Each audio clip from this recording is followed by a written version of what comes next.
other dignitaries.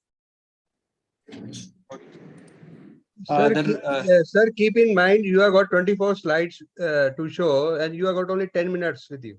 Yeah. I will try to complete. The respected jury members and other dignitaries who are here, I am Dr. Naresh Babu. I am Director IT, presenting the initiative which we have taken, beneficiary management system.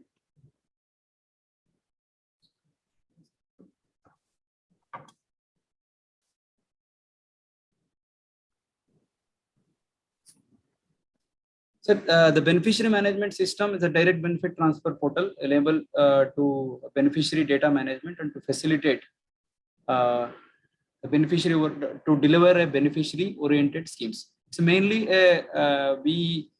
previous to the beneficiary management system, each department used to have their own small portal or offline portal, like offline application they used to receive, and there was no end-to-end digitization module to deliver their social security scheme benefits. Like we came with a concept like integrated system, like beneficiary management system, and mainly to end-to-end digitization till DBT transfer, starting from the citizen interface and to the interface to the departments. We have created this beneficiary management portal.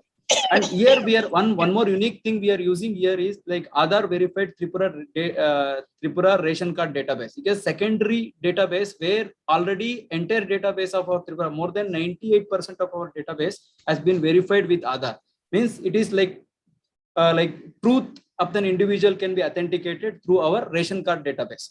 Like here we are having a three major components. One is legacy data management, because we want to have to capture all the data which the people have delivered in last 4 years. That is, we consider it as a legacy data management to generate in future that will going to be helpful for us to make a profile of an entire family, in which in last 4 years or last 5 years, how many benefits an individual in a family or as a family whole, how many benefits, social security benefits under different department, under different schemes they have got, we can easily get from this legacy data. Another one is BMS DBT, where like here it's an end-to-end digitization process where citizen can apply for the schemes which are already onboarded in BMS, and that will be verified by the department, and it will be the directly the benefit will be transferred to their accounts. Dashboard, like mainly to see overall monitoring of the entire individual scheme and the overall scheme, and that we are having a dashboard. The main objective, as already briefed, like to facilitate beneficiary oriented scheme, single umbrella, that is mainly in a single place where Aadhaar verified database we are using, and DBT we are including the DBT where our CETO system has been integrated, and all other benefits in a structured manner we are delivering to a family, or where we can in a transparent and accountable manner. That is a major objective. Like as I already briefed the situation before, there was no system, online system for many of the social security social schemes where they used to give in a physical form. And now because of this initiative, like there is a because of the offline system, there are many ghost beneficiaries, lot of leakage in the system. There was no transparency. In order to overcome this, we come up with this end-to-end digitization. Like after this initiative, like all the welfare schemes captured, like more than 55 schemes have already onboarded here. And here, like mainly the analytical dashboard which we have included to show the MIS reports, and where the performance of individual scheme and performance of the number of schemes in a department and performance of an entire state, we can monitor through our dashboard. That is the main objective. The ultimate objective is to end-to-end digitization and seamless delivery of benefits to the targeted beneficiaries, the objective. And this process flow, like first we are having a we're going to onboard the schemes from the departments through the department admin, because here we have given decentralized, no need to come to the department of IT. We have identified nodal officer, they can onboard their scheme. And that application also, like there will be a static data, there will be a dynamic data. They can themselves, with the assistance of, they can develop their application, that is citizen interface. After that, we have I'm happy to announce like NPCI schemes, like NPCI surveys, where bank account validation, because another major problem is like DBT payment, the failure at the level of payment side. since we have used the CTOS system, like Central Treasury Operating System, where bank account validation is the major task, and we approach NPCI. They have given a solution like bank account validation solution. We are using it and we are verifying. And again, the database like RC database used for the verification of the authenticity of the person, or the BPL. And further in future, we are going to update our database with other social indicators, like starting from caste and their male, female, all these things will going to be integrated with our database, where we're going to profile individual. That is our next second level. Presently, RC database, BPL, or their economic status can be identified.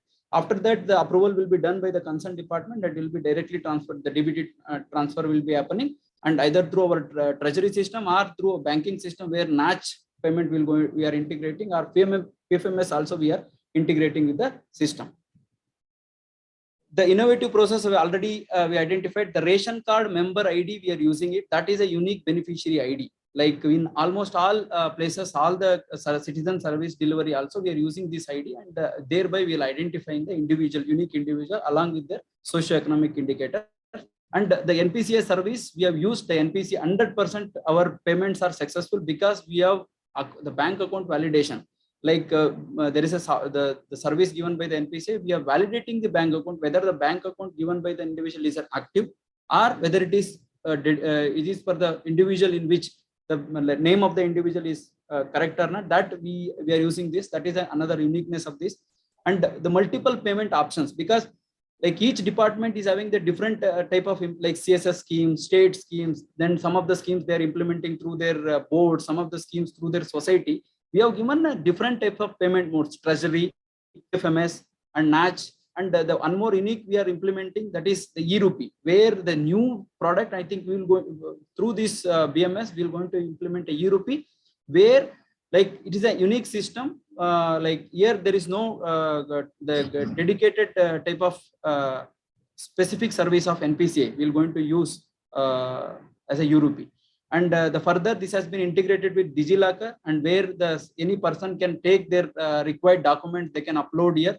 And further we have integrated with e-district platform. Any services, no need to scan and upload. They can simply pull their document, and then they can upload here.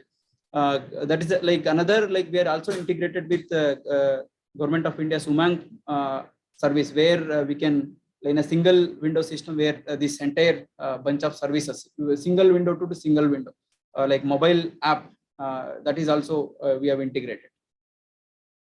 Beneficiaries, like it is covered in almost all the 8 districts, and 8,45,000 beneficiaries have been benefited out of 37 lakh total population. That is a target. In that, 8,45,000 people have been benefited as per the Tripura ration card database as on 15/11/22. Because some of the schemes are not related, because as of now, like 845,000 as directly we have transferred their DBT, the different schemes. At present, we are having 55 schemes onboarded. Legacy data, like initially we have piloted with in 2018 30 schemes of social welfare department, and after that we have successfully launched in other 28 departments, where they have uploaded their legacy data. It is mainly for the database management, because then it's very difficult to handle their data. That's why we have given that option also here. And DBT payments has been done as a 55 state DBT schemes, and involving 13 departments, like G2C, citizen to like government to citizen has been, and the scheme wise we can see like department is as already highlighted. The capacity building monitoring, like we are sensitizing sessions for all the secretary level. We are taking up this sensitization from the secretary to the last nodal officer. We are like making them aware about the system. That's why they are using effectively.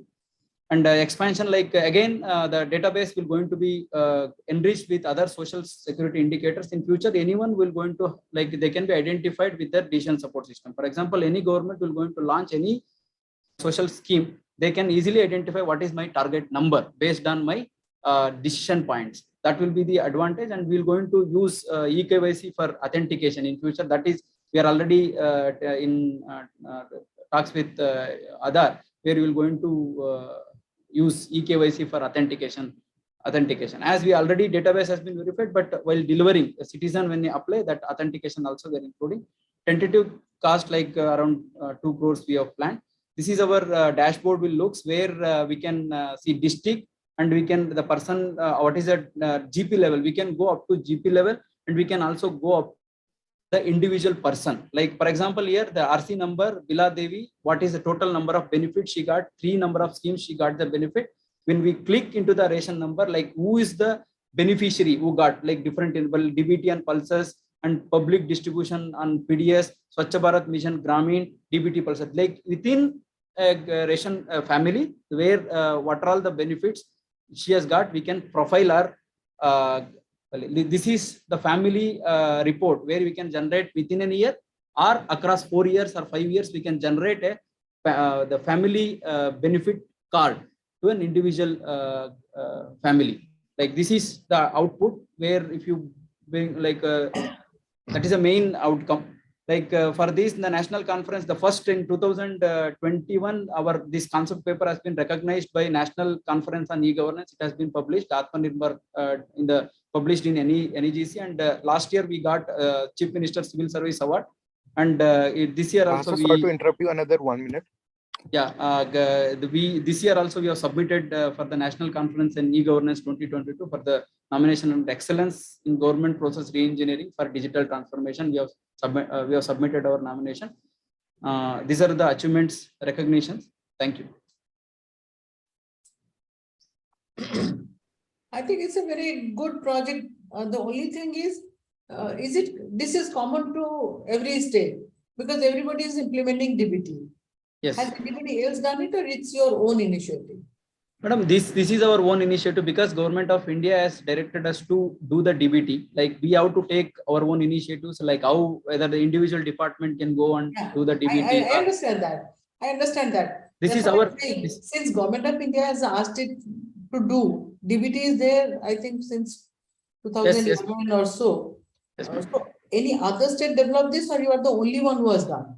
There are the many other states they also started, like Karnataka started with that Kutum, like different ways because they have used different type of databases. Here we are using other like ration card database, the unique, and we used bank account validation is a unique thing we are using, and other different states are using their own different platforms with the verified different databases. Like some of the states are having completely identified with all the social indicators with their database. Like some states, they are using other database as a to deliver to identify true individuals. This is so, so it's a good thing since many states have done it. What are your advantages over others? Like why did you have to reinvent the wheel? No, here like their perspective. The recent in 2000, it is all just a minute. For any DBT transfer, Aadhaar verification or authentication is one of the most important prerequisites. That's what you have done. The only difference is you are using a ration card validation, which may or may not be done by others. Okay. Madam, here like each department or each state, they have started initially each per scheme wise. Like now the single window delivery, like here it is a single window delivery where across the departments they are coming in a single platform, and again we are integrated with Umang and all. It's a single window delivery service delivery platform. We are in parallel, like we have developed in parallel. Northeast we don't have any single window. I get that also, but are you the only state who is doing a single window for 55 schemes? This is first phase. We have taken 55. Another 30-35 schemes we are planning to so that's what I'm saying. 55 schemes you have done. Are you the only state who is doing it for multiple schemes, or there are other states who have done it for multiple schemes? The other states they have taken the initiative. There lies the crux of the matter, because this is something which is going on since 2011 when they started. Niti Aayog probably started the idea, and then everybody else took it up. The point is, in last 10-11 years, many states have done many things. So is it necessary for everybody to go their own way doing it? It's a good project. I mean, there is no doubt about it. I'm not belittling that. But I'm saying is, why everybody should do it separately? If somebody has already done it, why you do it separately? And if you have done it separately for your own reason, Maybe you have got something different. What are those differences? Madam, one thing we have identified, like databases, like like the verification of the database is very much essential, because like each state is having their own databases verified with different level. Like someone has verified with the entire their database with Aadhaar, and they have attached some of the social indicator like cash, like disability, and their database has enriched. Like our database, like it was just other verified, and we have not like enriched with any of the social indicators. That like we'll go into a stage where my entire 40 lakh database will have other social indicators also. But as of now, is a very few, like even the states they have started, even Karnataka state they have started recently, in like identifying the social indicators, like their caste, their whether they are farmer, whether they are labor.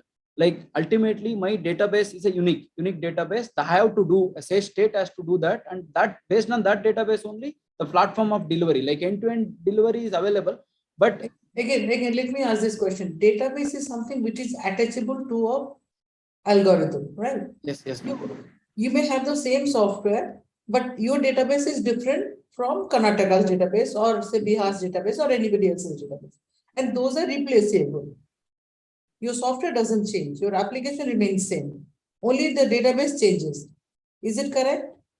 Yes ma'am, your main So if this software is available in somebody else, just by replacing the databases, you could have done it yourself instead of reinventing that. You may be having reason. I'm not saying that you don't have reason. I'm only asking what are those reasons. Madam, here like our unique thing is ration card database we have used, rather than because we can't keep other database here. Like we have used the ration card database for Nobody can keep identification. other database. Sorry, nobody can keep other database because Yes, that has to be verified online. yes, You like are, as per mandatory regulations, you cannot keep. So that yes. is there for everybody. And anyway, you have to authenticate with Aadhaar. Already madam, like our like indirectly this is called a secondary database verified, like secondary Okay, verified, other fine. verified. Yes, we are Okay, using that. fine. My only question was that it was not necessary to redevelop the whole thing since many other people have done it already. Thank you. Okay.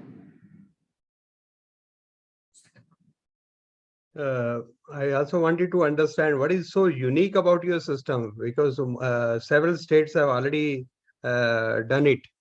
So will you elaborate, as Shefali ma'am is also asking you, what is unique in your system so that you should be considered for the award? Sir, our unique system is we have used the other verified ration card database, and Okay, again we are that is understood. and we have used the bank account, like bank account validation and e-rupee, the new concepts of NPCI services for bank account validation and transfer of delivery. The e-rupee is another way of transferring a delivery, uh, not physically, like amount will not be in physically, because it's a different service. These are all the like uniqueness we have included in our Good enough, good enough. Thank you. on CM helpline. CM helpline initiative of the department. Like CM helpline is mainly a citizen the grievance readdressal system, where we had CP-gram, where the issue, the lacuna or limitation is like a citizen want to go to a website and they have to deliver, they have to fund grievance, and it will go to the concerned department and it will be monitored. Here, like we have initiated, there is a the PG portal was available. The platform has some limitations, as I have already. There was no platform available where citizen can easily inform about any government scheme policy. Also to get, there's a two-way system. Like this, like any scheme has been implemented only during 1 or 2 days. That scheme will be there in the public domain, and afterwards then people will forget. To overcome, there was to overcome this, we come up with a helpline 1905. It's a toll free helpline. And initially we have implemented this in Dalai, one of our district, like aspirational district, Dalai district. Like afterwards it has been extended into 24/7, where with total call taker of 42 and supervisor 43. It is completely managed by us, where mainly the citizen can call immediately. They can call this toll-free number 1905 and they can lodge their public grievance directly with the helpline. Like receiving and fast tracking the grievance is the main uniqueness here. Citizen can submit grievance with just a phone call. No need to go and go for a website to lodge any citizen grievance, and they can lodge in their own language immediately after seeing. And since it is a toll free, the citizen can able to call at any time, and the citizen easily submit the grievance within few seconds and easily get information. And another thing is like not only lodging a complaint, and they can also get the information from the helpline about the government schemes. This is one more thing where we can transfer the call to the concerned department, or a department can give clear information about the scheme to the people. A citizen can also give the suggestions to the government about the lacunas in the any scheme or whatever they are facing. That is another, like it is mainly involvement of citizens, not only for grievance and also for the giving the feedback to the government. And as this report we normally send to like in a frequency of a week, we used to monitored by highest authority in a state administration, the CM. Like that is the main intention. Like a citizen can directly involve with the government and decision process. Like just in 2007 to 2022, the number of grievances registered in state like 7,000, disposed 66,000, and it's a span of more than 5 years, only 7,000. But here is a span of like how many? It's like from August 22. Actually, it is August 2021. So 14 months we have lodged the grievance of more than around 5,800. We have disposed 4,932. The average per year 47,000. Like number of grievance, like number of addressal, because it's a two-way. Like as people are approaching us, and the monitoring is such a stringent, where we are able to dispose their grievances. And total enquiry cases here in PG portal, there is no enquiry process here. More than 19,000 calls we have received for enquiry about different schemes and different programs about the government. And like as the objective to mainly to improve the grievance readdressal system, to address the citizen grievances and to eliminate the cause of the grievances, and to give proactively reach to the citizens about the schemes and get their feedback and improve our services or schemes. That is the main the other objective of the system. This is the overall process flow where the people can, and we have also launched on like WhatsApp. People can give any grievance or any issues through WhatsApp. That will again come and lodge as a grievance or information in our CML plane. Like a CML plane, the people will submit an inquiry or grievance, and if the grievance or suggestion, if the grievance, it will be registered as a complaint. And again, our people who are sitting here, there will be supervisors. They will going to assess, and it will transfer to the concerned department. Concerned department officer immediately call to the citizen to know more about the problem.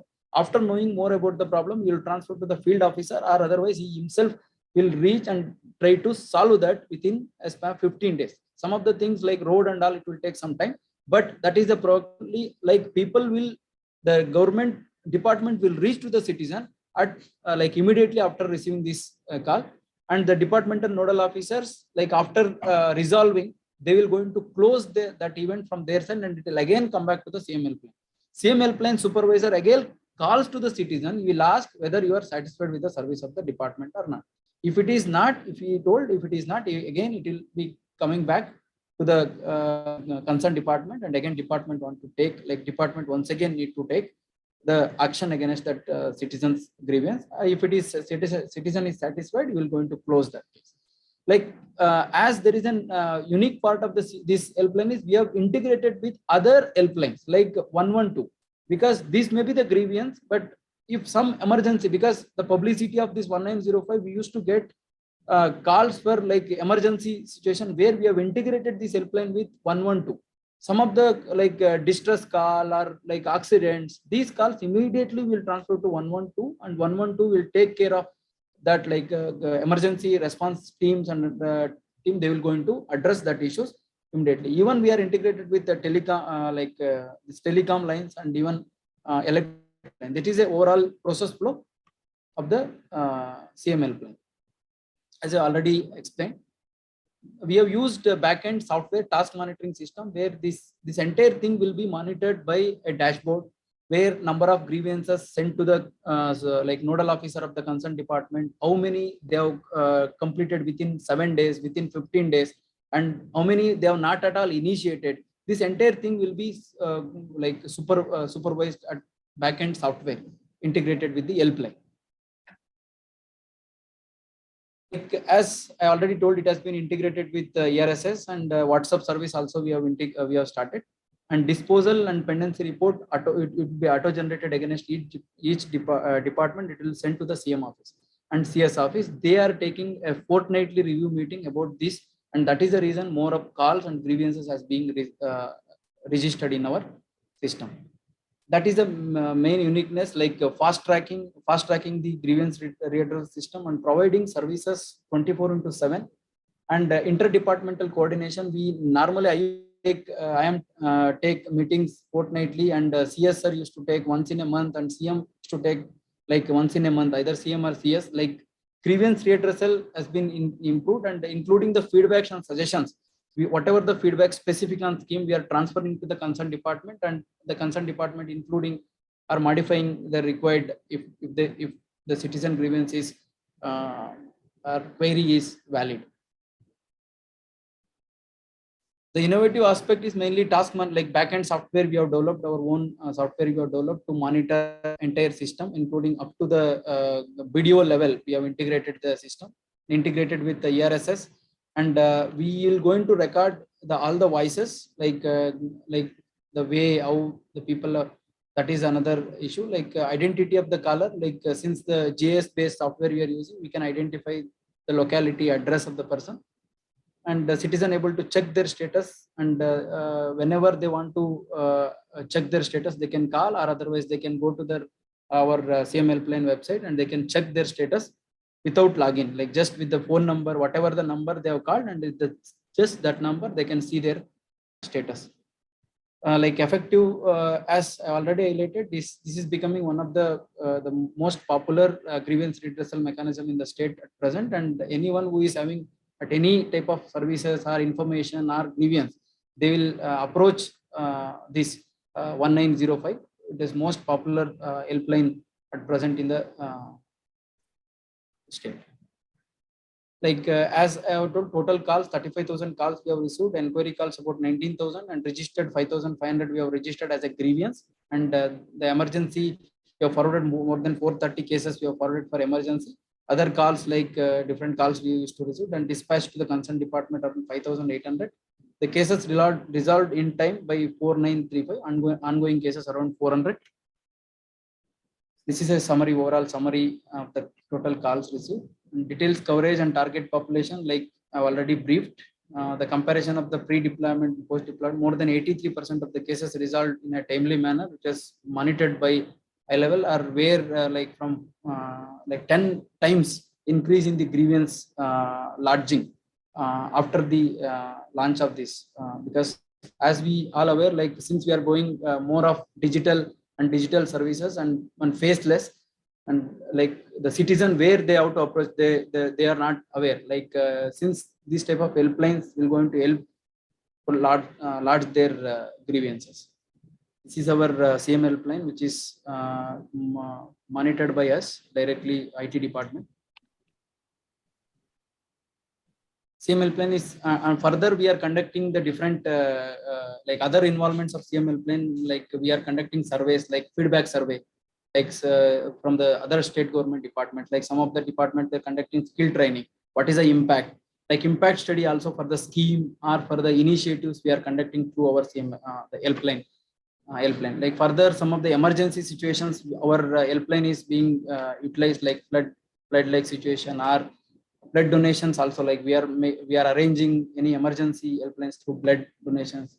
And further, like campaigns, like our helpline is being used for like good governance week. Like our since from last 2 months we are doing this campaign like Sushasan. It's a good governance campaign. Our helpline is being effectively utilized for lodging grievances on campaign. The survey conducted, different surveys we have conducted, like major grievances, the different departments. These are the grievances normally we get from the like different department, PWD, R&B, like different department grievances. The features, as I already told, like the different departments, and we'll provide the contact details of the CML plan nodal officers. The department login, we have provided department login where they can see the status, and this is another uniqueness. And we also take the feedbacks from the people, like after that is a major thing, like after the satisfactory of this thing, they themselves voluntarily they will send their feedback videos and the feedback photos to us, and with a small gratitude to the CML plan. That say thank you. Well, your statistics is good. Like you have, Thank you. Thank you. most of the calls, have been resolved information basis and all that. But Yes, out ma'am. of those 8,000 odd, you have 5,000 something calls, you have the grievances you have sent to the departments. What is the response on it? Madam, like out of 5,500, more than 4,600, only 500 is pending. Almost 4,900 has been resolved. Almost 83% of What the is the grievances. time normally? Yeah, what is the time taking for resolving them? Madam, we have initially 15 days we have given, but some of the we have classified like road construction, like Ah, such things we have. depending the Yes, description of the yes, work, how much time? yes, Okay, so and everything is within time. yes, You ma'am, mean within. the minus those 500 which are pending, rest of them are within time. Yes, ma'am.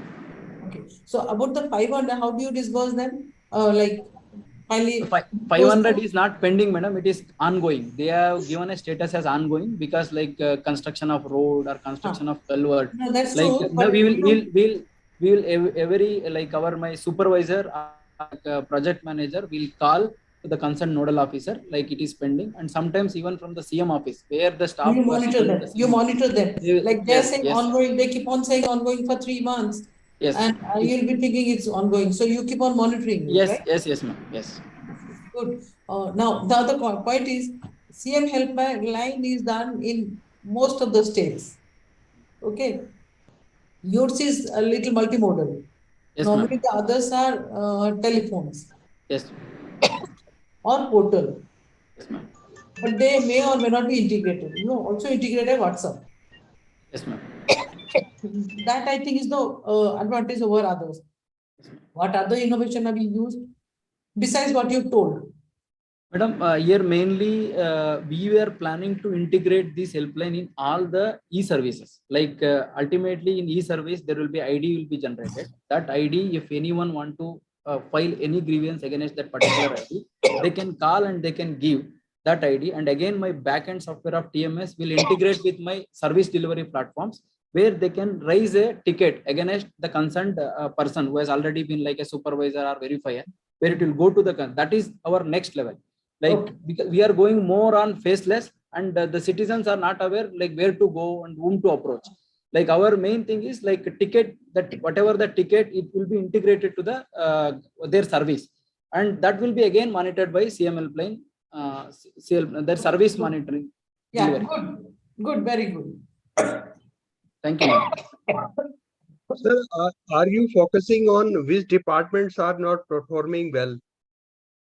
Sir, we have identified 2-3 departments. Like best departments are like DWS, drinking water, and electricity. They are the department. Transport department, where some of the, like we are identifying and we are giving that list. Top 5 performing and top like low 5 and top 5 we are being given to the CM office. Like normally in the during the meeting, CM review meeting and all, they have been highlighted, and the top one normally comes this transport department. Okay. Top two, and yeah, sir. Like mainly So the departments, revenue, so, revenue, the revenue. system is in place so that you Yes. can identify which are the better Yes, departments and which are the worst departments. Yes, sir. Yes, sir. Like the auto generated report can be generated. Even the department are at all level. Like TMS can, even CS can himself can generate a report about which are all the departments who are completed the task. Like what is the proportion? Why, if at all they have not done, what is the reason? Like Good as the enough. monitoring is happened at that level, sir. Like our grievance redressal is going at a like 83%, and people response is also coming. Otherwise, all citizen portals will down when the addressal system will not be dynamic. That is advantage with us, sir. Excellent work. Thank you. Thank you, sir.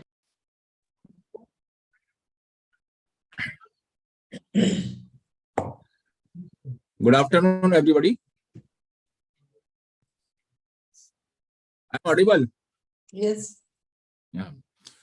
I am presenting this presentation regarding PM Kusum Component A, which is part of Renewable Energy Mission of Government of India.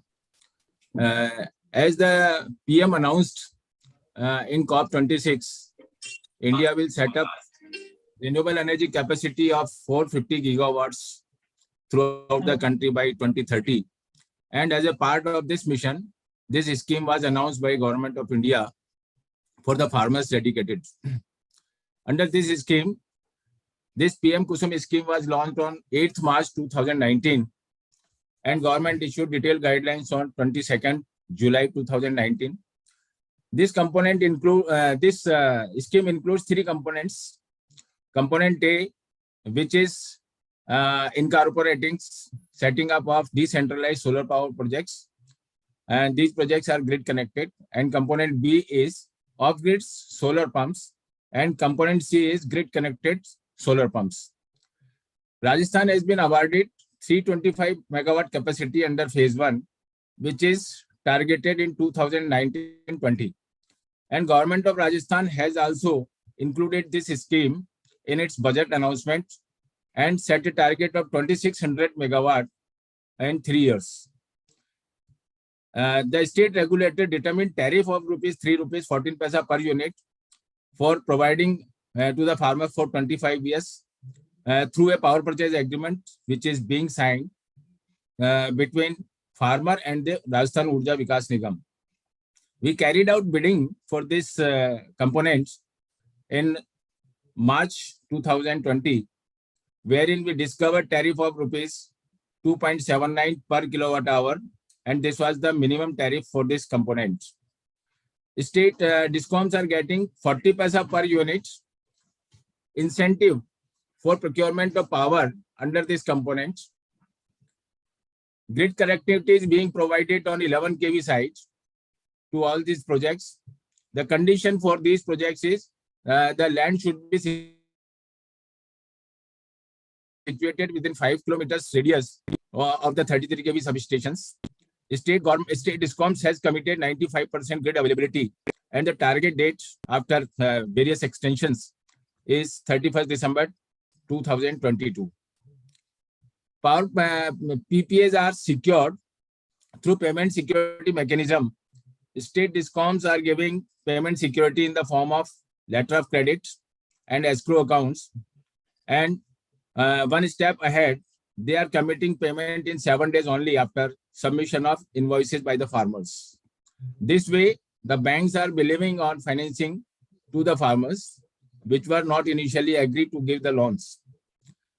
These are the basic benefits coming out of this scheme. Farmers are getting energy security as these projects are being set up in the rural areas, and day power supply will be available to the farmers for their agriculture needs. Farmers will increase their income as they are selling power to discoms through power purchase agreement for 25 years. Availability of day power supply will improve in the local area. Improvement in quality of power, because these plants are being set up near the load centers. Therefore, voltage and power supply quality will improve. Discoms will reduce their T&D losses. Thereby, they are also being benefited through this scheme. And expenditure on capital expenditure on augmentation of the system will reduce, because these systems are, these solar power plants are connected on the 11 kV side, and transformers and big infrastructure of evacuation will not come into picture. Thereby, capital expenditure will reduce on discoms and transmission companies. As the power will be available in the day hours, therefore it will boost the local economy, and public service delivery system of the government will also improve, as the power supply will be available in the rural area.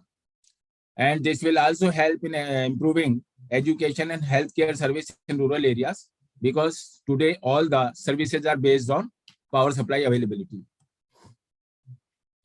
This is the status of implementation. We are the first one to initiate this scheme in the country, and state discoms notified 4,456 substations for injection of power through these projects. We issued expression of interest in November 19, and last date for submission was March 20, and we identified 623 farmers and allocated 722 megawatt capacity to these farmers. Till date, 45 projects have already been set up for 60.5 megawatt.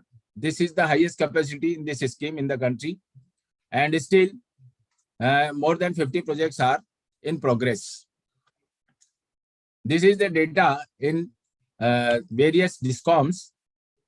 This is allocation and capacity PPA signed so far and capacity commissioned till date.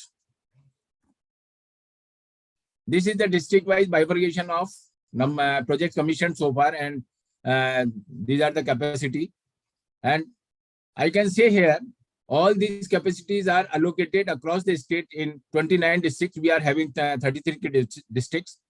In this way, we can say through this scheme, there is a penetration in the rural economy. So, and we are getting financial inclusion of the farmers through this scheme. As the PM announced from the Red Fort, we are making farmers from Annadata to Urjadata. In the very initial stage, we face challenges in financing, but now after efforts of MNRE and state government and even farmers, various banks are being ready for financing these projects, and some of the banks are providing loans without collateral. And we are happy to inform that 1 megawatt projects involves investment of 2 crore rupees to 8 crore rupees.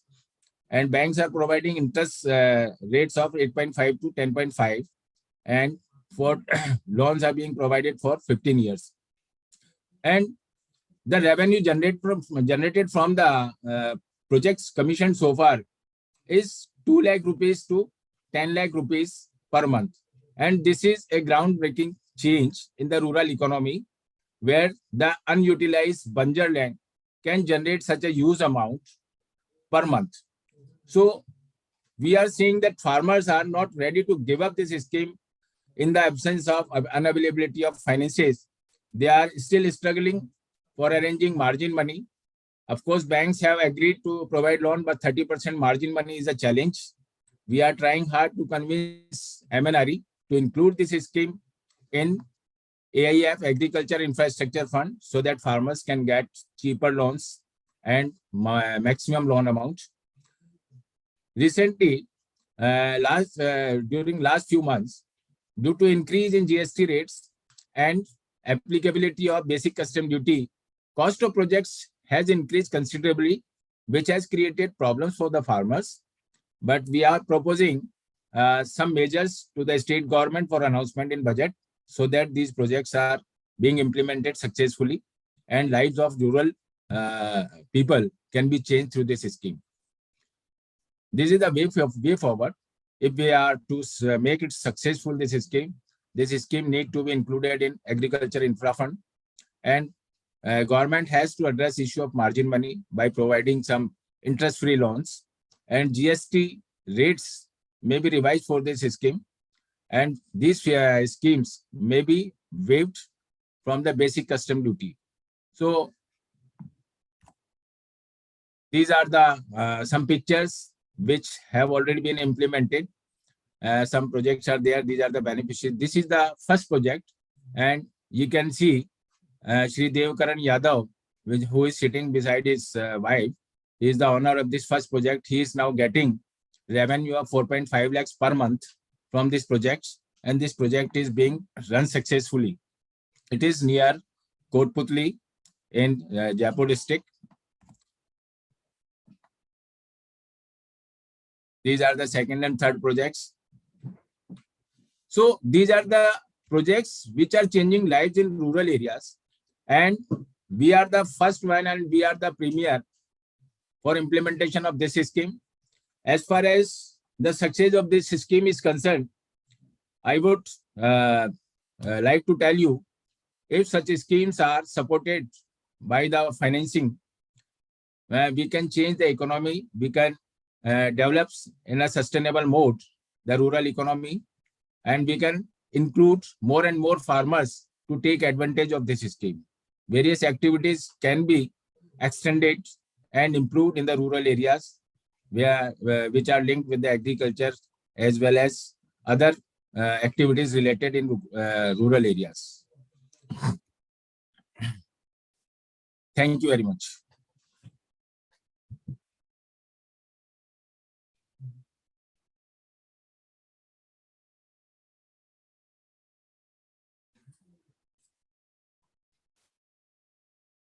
Over to you, ma'am.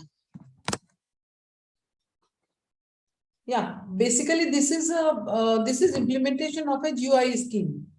Yeah.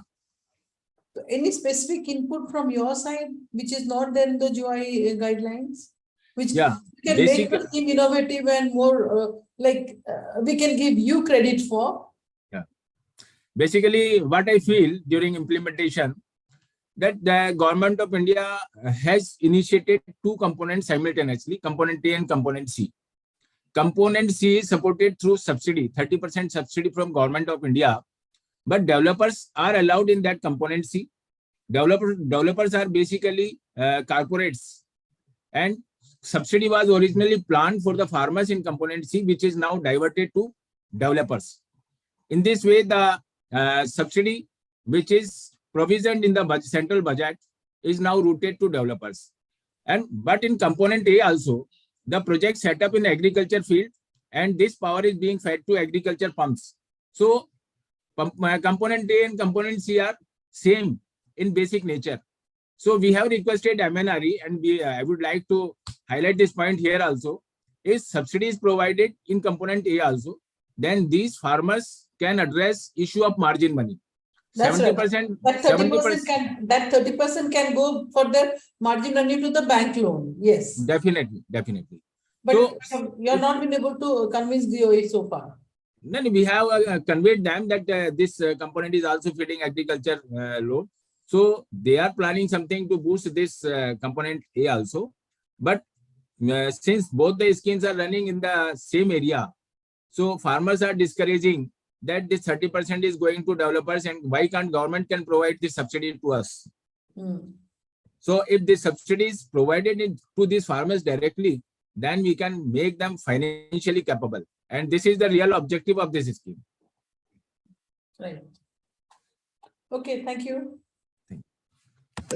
Sir, implementation of solar projects and renewable projects is very routine in nature. So what is so special so that you should be considered to be for this award?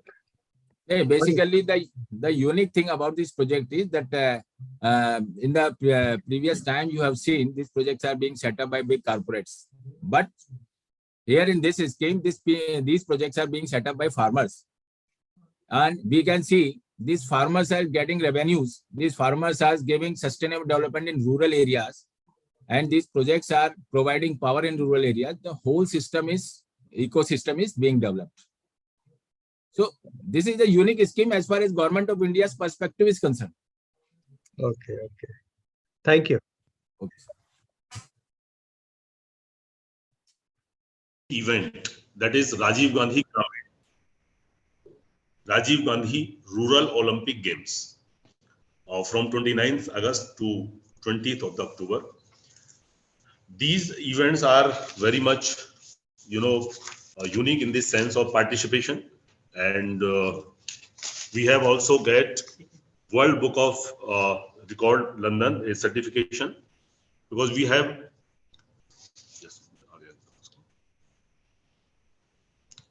there were around more than 30 lakhs people were participated in these games, and there were games have been organized in the 4 different stages. The vision behind the games are sports everywhere. The main objective of the games are to motivate the youth towards the games and the sports activity, and for their harmonious development. The one thing is very important is you can see the 4 or 3 generations from 8 years to 80 years people were playing together in the same games. The Baba, father and son and even Pota, they were grandparents were playing the same match at the same time. So it was the wonderful event, and Honorable Chief Minister announced in the year of 21-22 this game at the number of 62, and Rajasthan State Sports Council, as a secretary of the Sports Council, it is my pleasure and privilege to present this presentation before you. And the Department of the Rural Development and Panchayat Samiti, Department of Youth Affairs and the Sports, and the Department of Education and Local Administration were all involved in this event in the different stages. So total expenditure incurred in this around 41.5 crore, and the competition was played in the 4 stages. One is Gram Panchayat level, that is the village level. Second one is block level. Third one is district level, and last one at the state level at Sawai Mansingh Stadium at the Pink City, Jaipur.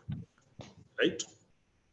And it began from August 29th to October 20th last. There were 6 disciplines of the games. We have logo of this game. You can see on the right side of this slide. And kabaddi, volleyball, tennis ball, cricket, and hockey. Hockey is the national game of ours. And shooting ball. There were total 10 events of these all games, including men and women. 30 lakhs players took participation, in which 68% men and 32% women. And sports outfits like the t-shirts, sport kits, track suits were provided to the all participants. Okay, next. The first phase was at Gram Panchayat level. And it was organized from 12th September to 15th of the September.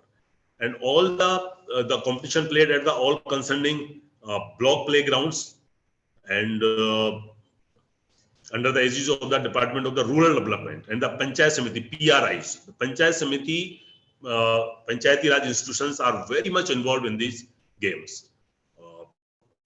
There are about 47,000 teams participated at that level, at this level, and total participants were 5.5 lakhs, in which 65% men and 35% women.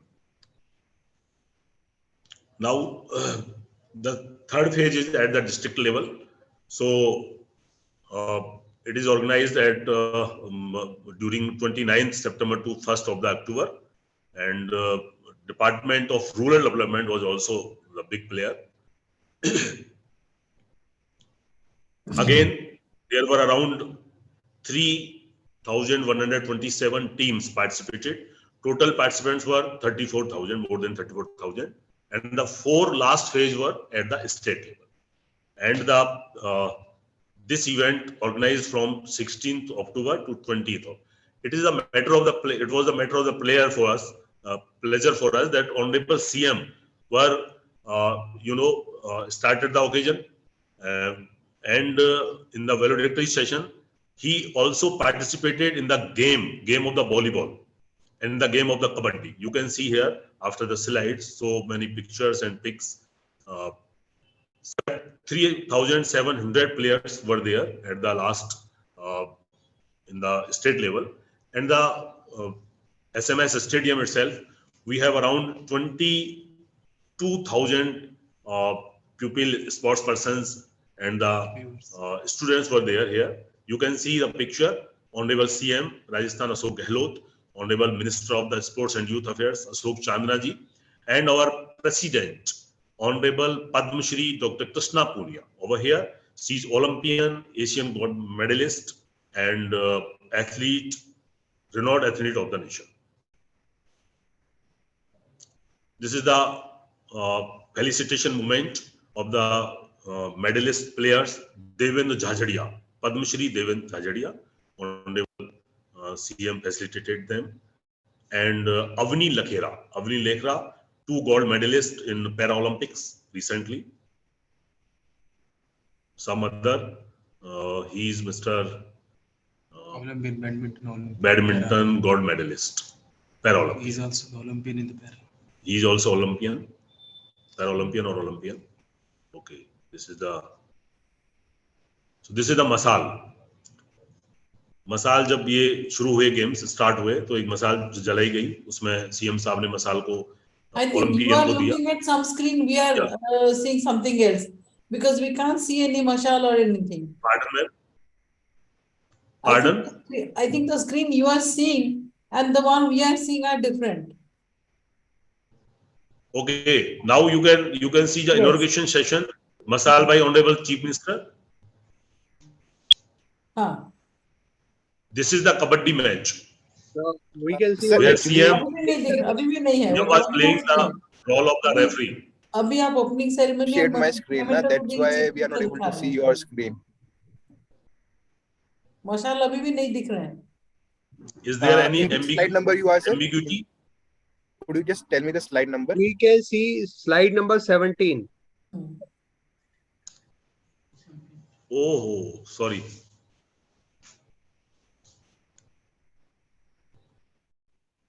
आप आगे बढ़ जाते, उसी में ही आगे बढ़ जाते. कोई बात नहीं, फोटो ही दिखाना था.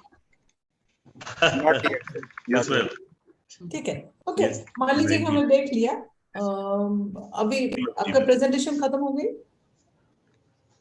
बस just in almost it is finished. ये फ्लैग मार्चिंग था, ये पूरा ऑडियंस था, जो ये कुछ कल्चरल इवेंट्स था जो इसमें हुआ, और ये जो ओकेजन था ma'am, it was very wonderful. आप देखें छोटे बच्चे भी खेल रहे हैं और बड़े बुजुर्ग ने भी खेला कबड्डी मैच. और थोड़ा आगे जाइए, ये वो नहीं है. हाँ, ये मशाल है. अभी आपका मशाल दिखाई दे रहा है. हाँ, अच्छा. I think it's some kind of the technical error, it may be. कोई बात नहीं. यहाँ जो इम्पोर्टेंट बात है वो ये है कि आप यूथ को कैसे, आप उनकी एनर्जी को चैनलाइज कैसे करेंगे. तो वो चैनलाइजेशन और एक माहौल और एक जो एनवायरनमेंट है स्पोर्ट्स का, इट इज वेरी मच. अभी हम नेक्स्ट जो हमारा ओकेजन है वो अर्बन ओलंपिक हम लोग तैयारी कर रहे हैं. 26 जनवरी से अनाउंसमेंट है सीएम सर का, उसकी हम लोग तैयारी कर रहे हैं. और ये दूसरा एक माइलस्टोन बनने वाला है, उसमें भी 25 लाख का हमने टारगेट रखा है कि इतने लोग पार्टिसिपेट करें. और हमने एक स्लोगन दिया यहाँ पर कि खेलेगा राजस्थान, जीतेगा राजस्थान, हिट राजस्थान, फिट राजस्थान. और ये एक अच्छा एक जो स्पोर्ट्स कल्चर है राजस्थान में, स्टेट में, उसको डेवलप करने में बहुत ही मददगार साबित हुआ ये इवेंट. और गांव-गांव में, ढानी-ढानी में लोगों में चर्चा है कि ये इतना बड़ा इवेंट हुआ और करीब 25 लाख से ज्यादा लोगों को टी शर्ट्स वितरित किए गए. तो गांव में बच्चे अभी भी उसको पहन करके घूमते हैं और एक सेंस ऑफ द मोटिवेशन आगे होता है. So thank you very much, and that was the presentation from Rajasthan state sports council. It was Rajiv Gandhi rural Olympic games 2022. नहीं, ये तो आपने बहुत अच्छा सोचा है. इनफैक्ट क्वाइट इनोवेटिव आइडिया कि हाँ, स्पोर्ट्स को करवाएं. Now the question is sustainability क्या है. आपने अभी कर दिया रूरल एरिया में, जनवरी में करेंगे अर्बन एरिया में, ठीक है, 1 साल का हो गया. अभी 4 साल के बाद या 2 साल के बाद व्हाटएवर फ्रीक्वेंसी, आप इसको रिपीट करने वाले हैं क्या? Yes, definitely it is very much sustainable ma'am. नहीं, उसका क्या प्रावधान है? आपने कहीं पे कुछ जियो वगैरह कुछ निकाली है या कहीं पे कुछ like there must be some, क्योंकि आज आप हैं, आपने करवा दिया. कल आपके जगह पे कोई आएंगे, आज चीफ मिनिस्टर गहलोत जी हैं, उन्होंने करवा दिया, कल जो आएंगे उनका इंटरेस्ट होगा, नहीं होगा। So what is kind of A official procedure, अपने कहीं स्टैट्यूटरी या प्रोसीजरली कहीं पे कुछ तो राइटअप करना पड़ेगा, नोटिफिकेशन होगा, तब भी जाके हर 4 साल में या 2 साल में कभी Right. देंगे। सो उसका क्या प्रावधान किया है? Because this Yes, ma'am. Arrangement Yes, is ma'am. Very nice. This is right point. CM, Honorable CM sir already announced that every year, 1 year rural Olympic and the second year urban Olympic. It has been, event जो है वो regular होते रहेंगे। ये announcement है CM साहब का, और ये डॉक्यूमेंट्स में आ जाएगा जब बजट अनाउंसमेंट हुआ है। पिछला बजट अनाउंसमेंट हुआ है, दोनों का अनाउंसमेंट हो चुका है, रूरल का, अर्बन का। तो आप दोनों भी ओलंपिक जानते हैं, अल्टरनेटिवली, आप भी जानते हैं, हम भी जानते हैं, पॉलिटिशियन की अनाउंसमेंट उनकी टेन्योर तक चलती है, उसके बाद क्या क्या। लेकिन मैम उसको हमारी जो काउंसिल है, काउंसिल ऑटोनोमस बॉडी है। Gazette notification I am talking, no, अगर इस बजट में आया है, अगले बजट में भी इन्होंने चीफ मिनिस्टर रहे तो कर देंगे, अगली बार मान लो सरकार चेंज हो जाती है, चीफ मिनिस्टर बदल जाते हैं, उनकी प्रायोरिटी बदल जाती है, तो आपका कंटिन्यूटी का क्या स्कोप है? मतलब स्टैट्यूटरी या गेजेटरी, किस टाइप की नोटिफिकेशन आप लाएंगे तभी तक ये होएगा ना, नहीं तो सस्टेनेबिलिटी विल नॉट रिमेन। आपने 10 करोड़ खर्च किया है, I think something like 10.3 crore or something like that, around that you have spent. So it's not a small amount to spend on sports, because government of India में भी हमने देखा sports की budget बहुत ज्यादा नहीं होती है। सो जबकि sports is very important for health and बाकी जो ओवरऑल सोशल कल्चरल डेवलपमेंट इसके लिए है, लेकिन समझते नहीं है लोग, समझते कि पानी सड़क घर यही दे दें तो होता है, क्योंकि वोट उसमें मिलती है, स्पोर्ट्स में वोट नहीं मिलती है। तो मैं ये मानता हूं मैम, प्रावधान करना बहुत जरूरी है कि ये चलती रहे, because this is very good development, ये होना चाहिए भी। मैं आपको निवेदन कर रहा हूं कि अभी स्टेट में स्पोर्ट्स कल्चर बहुत डेवलप हो गया है, लोगों की डिमांड है। हमने जो हमारी काउंसिल है, हमने उसमें प्रपोज कर दिया है, जैसे ही हमारी जनरल बॉडी की मीटिंग होगी, council is a autonomous body, उसकी चेयरपर्सन पद्मश्री डॉक्टर कृष्णा पूनिया है, तो हमने इसमें जनरल जो असेंबली है हमारी, उसमें हमने प्रपोजल ऑलरेडी हमने रख रखा है कि हम इसको पारित करेंगे और हमारा एक पार्ट एंड पार्सल बनाएंगे इस इवेंट को। हाँ, तो ये एक रिटन डॉक्यूमेंटेशन, जब तक वो रिटर्न वाला नहीं होगा, अनाउंसमेंट में कुछ नहीं होता। हाँ वो बनेगा मैम, श्योर बनेगा। हमारी जनरल असेंबली हो नहीं पा रही है, इस इवेंट की वजह से नहीं हो पाई, तो जैसे ही हमारी ये मीटिंग होगी तो हम इसमें प्रस्ताव पारित कर चुके, मतलब हम we have already written all the documentations. तो जैसे ही हमारी मीटिंग होगी उसमें सबसे पहला प्रस्ताव यही है कि ये चलिए कंकरेंटली कंटिन्यू इवेंट हो। हाँ ठीक, बहुत बढ़िया है। थैंक यू सर, हर चीज सेल्फ सस्टेनिंग होनी चाहिए, तो किसी आपने क्या कभी इस स्कीम के बारे में सोचा है कि कमर्शियल एंगल भी डाला जा सकता है ताकि ये सेल्फ सस्टेनिंग बने? एडवर्टाइजमेंट एंड यस, गवर्नमेंट के खाते में तो हम कुछ भी कर सकते हैं, और जैसे पॉलिटिकल विल है तो काम हो जाएगा, नहीं तो नहीं होगा। तो यस सर, तो उस टाइप का कोई इनोवेशन तो आपको लगाना पड़ेगा इसके अंदर में, मैं तभी बताता हूँ तो सर, मैं बताता हूँ। स्कोच कंसीडर करेगा अवार्ड के लिए। हमारी 2 स्कीम्स हैं जो अभी बस इंप्लीमेंट होंगी इस बजट में, और वो हम प्रेजेंट कर चुके हैं। एक स्कीम तो ये है कि हम CSR और दूसरे जो प्लेयर्स हैं, स्टेक होल्डर्स हैं, उनका पार्टिसिपेशन ले रहे हैं, भामाशाह का पार्टिसिपेशन ले रहे हैं। एक हम स्पोर्ट्स सेस लगा रहे हैं, हमारा जो अर्बन डेवलपमेंट बॉडी है, जैसे JDA है, Jaipur development authority, Ajmer development authority, Jodhpur development authority, UDH and housing board itself, जो डेवलप करके देती हैं, कॉलोनाइजेशन करके देती हैं। तो वहां पर हमने प्रोविजन रखा है कि हर कॉलोनी में एक स्पोर्ट्स का ग्राउंड हो, एक मैदान हो, और जो मिनिमम फैसिलिटीज हैं स्पोर्ट्स की, गेम्स की, वो मिनिमम होनी चाहिए। उसके लिए गवर्नमेंट में हमने 0.25% एक स्पोर्ट्स सेस प्रपोज किया, जिससे वो सस्टेन रहे। और ये बहुत कम है, लेकिन जब ये कलेक्ट होगा, क्योंकि बहुत सारे किसी भी एक प्लॉट की मान लीजिए कोई उसका रेगुलाइजेशन होता है, उसका पट्टा कोई डेवलपमेंट अथॉरिटी देती है या नगर निगम देता है, म्युनिसिपैलिटी कॉर्पोरेशन देता है, उसको 90A कहा जाता है हमारे इसमें लेजिस्लेशन में। तो उसकी जब कार्रवाई होती है रेगुलाइजेशन की, पट्टा देने की, तो हमने उसमें एक सेस रखा है 0.025% स्पोर्ट्स सेस। ये सस्टेनेबिलिटी के लिए इंपॉर्टेंट है, और ये से जब तक रेगुलर होता जाएगा तो वो अमाउंट इकट्ठा होगा, और वो UDS डिपार्टमेंट के पास, हाउसिंग डिपार्टमेंट के पास, उनके पास होगा, और वो एक स्पोर्ट्स की एसेट्स डेवलप करने के लिए होगा, उससे सस्टेनेबिलिटी बढ़ेगी। एक तो ये है, दूसरा है कि रूरल डेवलपमेंट का जो एमजी नरेगा है, they have a provision for NREGA के साथ कन्वर्जेंस ऑलरेडी है मैम, फुल हमारे यहाँ 352 ब्लॉक्स में, मैंने अभी बता नहीं पाया क्योंकि हमारा इसमें प्रेजेंटेशन नहीं, केवल वो तो ओलंपिक ठीक पर है, था। पर एक चीज और सुरेंद्र सिंह जी के जो कहना है कि आप बाहर से एडवर्टाइजमेंट लाइए, एक चीज और कर यस वी सकते आर, हैं आप, आपके जो लोकल टीवीज हैं उसके साथ टीवी राइट्स में अगर आप उसको टाई अप करें तो एडवर्टाइजमेंट वहां पे खूब आएंगे। वी अब आर ऑलरेडी सीकिंग मैम। अब देखिए फीफा चल रही है, फीफा में 3 चैनल केबल वाले ने कुछ बेचे हैं, ओटीटी वाले में बेचे हैं, so everybody taking subscription from us to see that. अगर आप ये करें, घर घर में खिलाड़ी होंगे तो सब देखना चाहेंगे, तो आपको यस, लोकल मेरा एक लेवल पॉइंट पे है यहाँ पैसा पर, उठेगा। मैं आपको बताना चाहता हूँ कि ऑनरेबल सुप्रीम कोर्ट ने हमें ये एक ऑर्डर दिया है जिसमें हम हमारे स्टेडियम्स में या स्पोर्ट्स कॉम्प्लेक्सेज में नॉन स्पोर्ट्स एक्टिविटी बैन कर दी है। हम कर नहीं सकते, हम वहां पर स्टॉल नहीं लगा सकते और कुछ नहीं कर सकते, केवल स्पोर्ट्स एक्टिविटी ही कर सकते हैं। नंबर 1, हम ऑलरेडी हमारे यहाँ 352 ब्लॉक्स हैं सर मैम, 352 जो ब्लॉक्स हैं डेवलपमेंटल ब्लॉक्स, उन सभी में मेजर ध्यानचंद स्कीम के तहत स्टेडियम बन रहे हैं और उसमें हमारा जन सहयोग plus CSR involvement plus MP MLA led fund से और प्लस जो भी और कोई फंड, जो एक हमारे यहाँ फंड होता है उसको डीएमएफटी कहते हैं, डिस्ट्रिक्ट मिनरल डेवलपमेंट फंड होता है, ट्रस्ट का फंड होता है, वो फंड मिनरल्स के यहाँ से आता है, डोनेशन से आता है, वो फंड हल कलेक्टर के यहाँ होता है। और अभी उदयपुर में बहुत बड़ा काम हुआ है कि 12 करोड़ रुपए भीलवाड़ा और उदयपुर में मेजर ध्यानचंद स्टेडियम में जो ब्लॉक लेवल पर बन रहा है उसका कन्वर्जेंस इस फंड के माध्यम से किया गया। तो we are already doing this कि कहीं से भी आए, कर रहे हैं तो अच्छा है। विल सी वेदर आपका सेकंड इवेंट जो सेकंड एडिशन देखेंगे ओलंपिक, और तब हम टीवी में देखना चाहेंगे। हम बढ़ता तो जाएगा राजस्थान मैम आ आगे। नहीं रहे हैं लेकिन टीवी में देखेंगे। ओके, थैंक यू सर, कोई स्पेशल फोकस आप दे रहे हैं बीपीएल कैटेगरी को, क्योंकि उनके अपलिफ्टमेंट के लिए काफी बिल्कुल हमें सर। स्कोप है। जो डाउन ट्रॉडन सेक्शन है हमारा, उसके लिए हमने हमारी एक स्कीम है पे एंड प्ले वाली कि लोग फीस जमा करा करके यहाँ पर खेलते हैं, वो बीपीएल के लिए।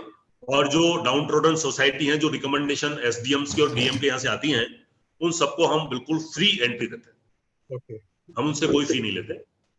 सभी जो हमारी फैसिलिटी है, देयर आर अराउंड 30 एकेडमीज और different games working in different districts of the Rajasthan.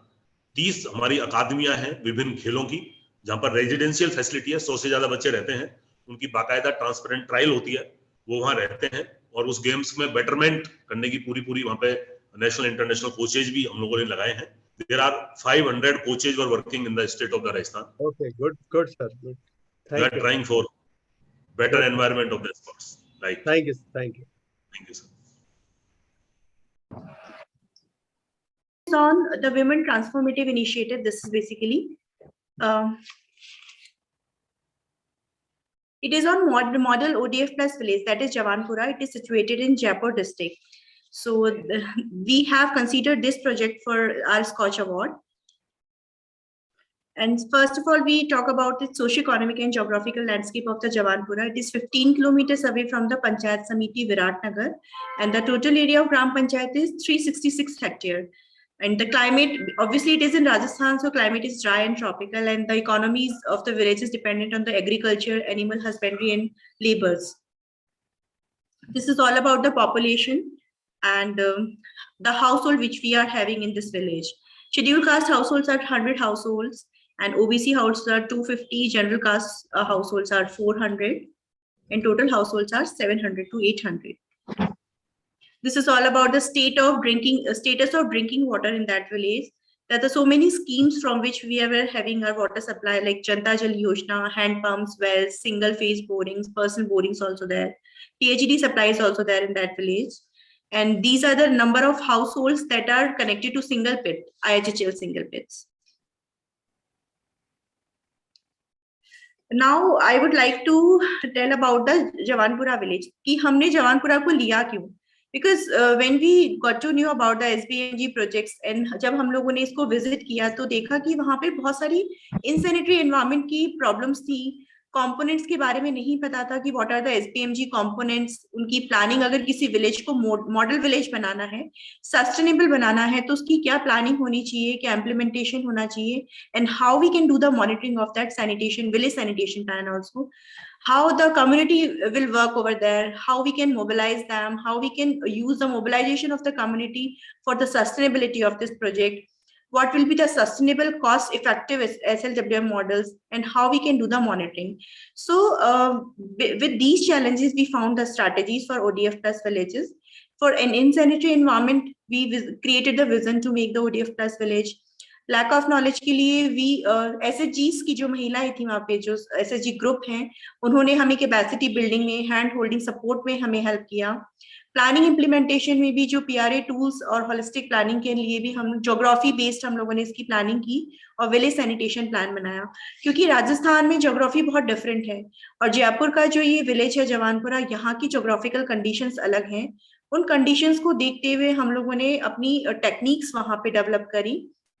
Mass awareness में भी एसएचजीज का बहुत सपोर्ट रहा है हमें, और वेस्ट टू वेल्थ को कन्वर्ट करने में जैसे एसएचजी की जो महिलाएं हमें इस प्रोजेक्ट में सपोर्ट कर रही थी, उन्हीं के थ्रू हम लोगों ने अपना प्लास्टिक को कलेक्शन करवाया, प्लास्टिक को वो सेल भी करती हैं और उससे जो रेवेन्यू जनरेट होता है वो इस प्रोजेक्ट को सस्टेन करने में हमें हेल्प करता है।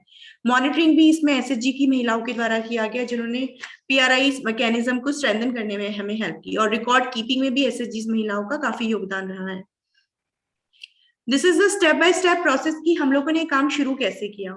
सबसे पहले we adopted for the transit walk.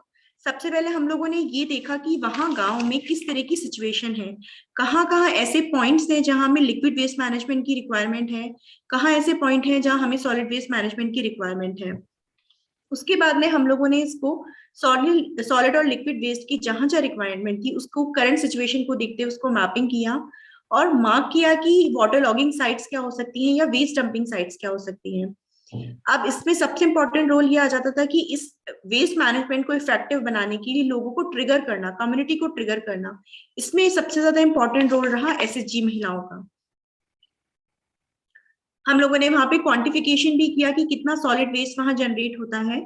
उसके अकॉर्डिंग जो हमारा सर्वे था उसमें आया कि 213 kilo 0.75 kgs per day solid waste वहां जनरेट होता है।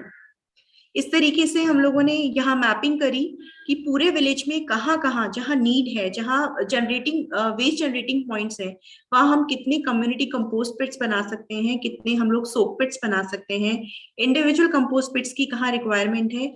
ये सारा सर्वे करने में, ये सारा मॉनिटर करने में हमें एसएचजी महिलाओं द्वारा काफी योगदान मिला। इसके लिए हम लोगों ने मॉनिटरिंग और रिव्यू करने के लिए, जो कि वीकली प्रोग्रेस रिव्यू होता है, इसके लिए कमेटी बनाई हुई है, सुपरविजन कमेटी है जिसके कुछ 13 मेंबर्स हैं। इन एफर्ट्स के लिए ग्राम पंचायत द्वारा एक डोर टू डोर कलेक्शन के लिए एक ई रिक्शा, 3 पुश कार्ट्स ग्राम पंचायत ने प्रोवाइड की, जिससे डोर टू डोर कलेक्शन वहां पॉसिबल हो पाया। इस तरीके की रसीद, इस मॉडल की सस्टेनेबिलिटी का सबसे बड़ा इम्पॉर्टेंट फैक्टर इसमें ये था कि जब हम लोग डोर टू डोर कलेक्शन कर रहे थे तो बहुत सारी जगहों पे ये बहुत टिपिकल था कि door to door collection, because mentality होती है कि गवर्नमेंट का काम है, बट यहाँ पे एसएचजी महिलाओं के द्वारा जो कम्युनिटी मोबिलाइजेशन रहा या जो उनकी ट्रिगरिंग रही कम्युनिटी की, उसकी वजह से हम लोग डोर टू डोर कलेक्शन के अगेंस्ट यूजर फी कलेक्ट कर पाए, जो इनिशियली हम लोगों ने 10 रुपए से शुरू किया था। उसके बाद में गार्बेज कलेक्शन होने लगा, प्रॉपर्ली होने लगा, ड्रेनेज की क्लीनिंग्स है, डोर टू डोर कलेक्शन है, स्ट्रीट स्वीपिंग है, ये सारी एक्टिविटीज एसएचजी महिलाओं द्वारा ही किया जाता है।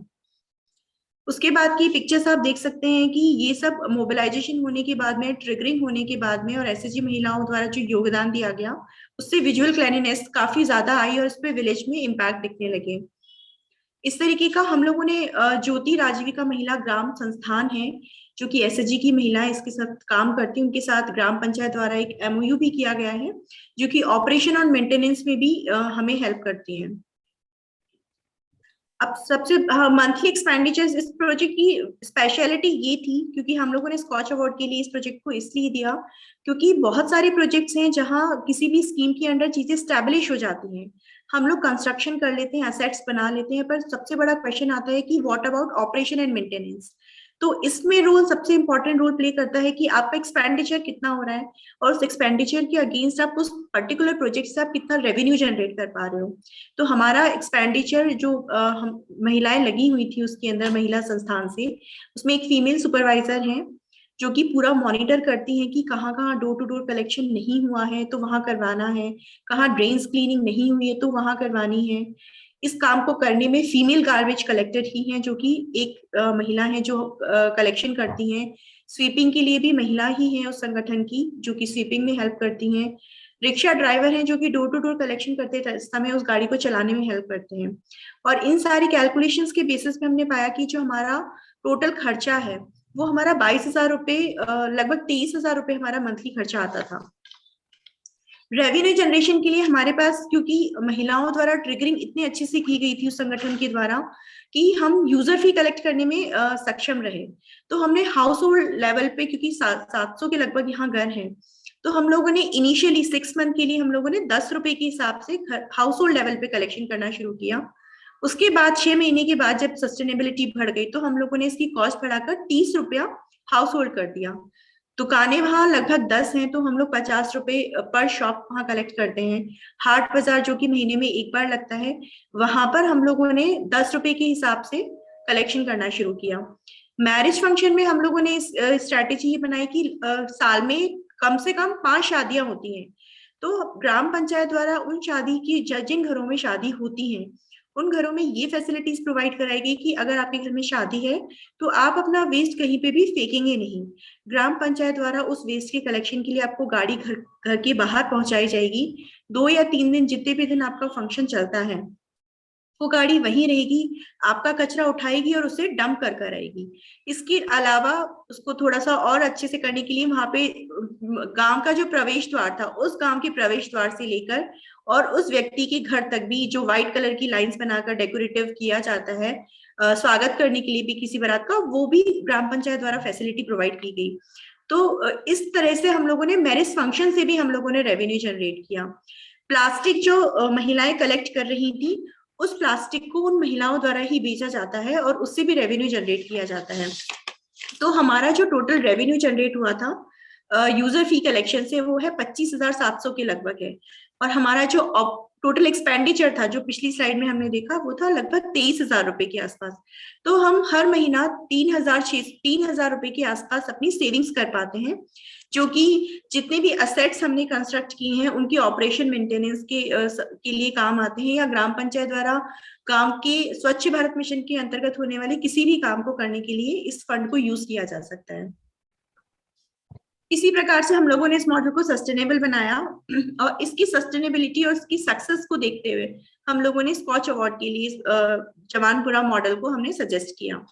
कम्युनिटी अवेयरनेस के लिए भी हम ग्राम पंचायत और से राजीविका की महिलाओं के द्वारा कुछ एक्टिविटीज की जा रही हैं जो कि रेगुलर हैं, जैसे 1 day orientation program stakeholders के लिए किया गया, अवेयरनेस रैलीज, क्लीनिनेस कैंपेन्स वहां चलाए गए, एटलीस्ट मंथ में 2 बार तो होते हैं। और डोर टू डोर कलेक्शन के लिए सेग्रीगेशन किया के लिए कि आपको कचरा अलग अलग ही देना है, इस तरह की ट्रिगरिंग भी इस गांव में की जा चुकी है। चौपाल मीटिंग के थ्रू है, मंथली रिव्यू मीटिंग्स यहाँ होती हैं कि कितना कचरा कलेक्ट हुआ है, कहाँ क्या इश्यूज आए हैं। तो इसमें जो मॉनिटरिंग रिव्यू कमेटी बनाई गई है वो इन सब चीजों को रिव्यू करती है। ज्यादा से ज्यादा वेस्ट मैनेजमेंट को लेके, इनोवेशंस को लेके ग्रुप पे इंफॉर्मेशन डिसैमिनेट हो सके इसके लिए व्हाट्सएप ग्रुप्स भी बनाए गए हैं, और रात्रि चौपाल है या फिर स्कूल्स में कुछ एक्टिविटीज के द्वारा इसके लिए आईसी कैंपेनिंग भी की जाती है। These are the some pictures of community awareness activities. Thank you so much. Well, I'm quite impressed. Normally, you know, the Gram Panchayat either has to spend money out of their own resources, or they keep on cribbing about how can we do it, there is no money available. But here at least you are showing with a very thorough and very detailed calculation that there is a surplus of 3,000 plus per month. And it's a very good initiative. Sir, any question, please? Am I not audible? Am I not audible? I can hear you, ma'am. Why? So your voice is not audible actually. Well, I was appreciating, so let me repeat it. No, ma'am, can you hear Shefali ma'am's voice? Am I still not audible? I can hear you, but I think she is not being able to hear you. Can you hear us? Ma'am, can you hear us? I So think your voice is not audible if you're speaking something. I was quite impressed with your presentation. Normally in these kind of things, people say that the Gram Panchayat doesn't have enough money and resources are not there. And in this case, you not only showed that the SHG groups helped and all that, you could also save 3,000 odd rupees per month, Yes, which is really a very creditable job. So now my question is, when you have worked out so well for one Gram Panchayat, why don't you repeat in others? Actually, ma'am, because this was our pilot project, so now we are going for the replacement for application of that. So we have started, yes, ma'am. Actually, I have been to Rajasthan and I have seen many SHGs and many villages where the villages were really kept clean because the SHG members told that we take care of these the roads as well as the common toilets which are built. To become ODA plus, you need to have some extra toilets also outside for visitors and all that. So the SHG women said that they said that we do it ourselves. So that willingness is there. The will to do it is there. And with little remuneration, they will also be happily doing it. Right, ma'am. Then the point is the pilot has come up so well, you must take it fast. Yes, and ma'am. cover one village you are done, go for a panchayat, then go for a block, showcase it. Now this is the time, then you should start showcasing. Now this is probably with one village, it is too early to showcase, but you can do a case study and send it up to the Ministry of, I think drinking water sanitation comes together. Yes, ma'am. Yes, so, ma'am. Or you can even send it to rural development. Ma'am, actually, we are having, other than this village model plan, we are having 6 other plans also, and we are replicating those plans in the other villages. So we are just doing the experiments on the different model plans, and we have recently received a national award for Kharuna village. It has been replicated with different technologies, with different model plans. So we are having our plans, and now we gradually we are doing that. Good. So once you converge them, you will have even a better impact. Right, so, ma'am. Not only 3,400, but you can even get more. That is not important. Important thing is the people get used to doing it. True, ma'am. So keeping the village clean becomes their motto and a kind of a habit. True, ma'am. Like the Japanese are doing in the FIFA stadium. Right, ma'am. Right. Good. I'm quite impressed. Thank you. Thank you so much, ma'am. Managing waste is a very difficult thing to do. I really appreciate your efforts that you have talked about liquid and solid waste management as well. So, are you taking the help of some consultant? Sir, actually, I am a part of the consultant. I'm working here as a PMU, and PMU is a consultant. So I'm working here as a team leader. Okay. So Good. with the help of consultant is engaged with this PMU. Oh, sorry, Swachh Bharat mission, and with help of that, we are doing that. Okay, because waste to energy is also a very good thing. Right. If you could segregate the waste and then take it to energy level and then exploit the energy as well. So a lot of things can be done about it. Right, sir. Actually, yes, that's the thing that we are doing with that, because with the help of the SHG, we are actually converting our all type of waste into the wells. Like if we are using our wet waste, we are converting into the compost, and then we are selling it. If we go for the dry waste, then we segregate it, and we just segregate out the plastic, paper, cardboard. Then we sell it to the recyclable authorities, and the plastic that cannot be sold out to anyone, then we send it to the processing unit, and then we compress it, then we bale it, and then we send it to the recyclers, authorized cement industries also. Okay. So these are the various ways from how we can generate a revenue for our villages. Excellent efforts. Thank you so much, sir.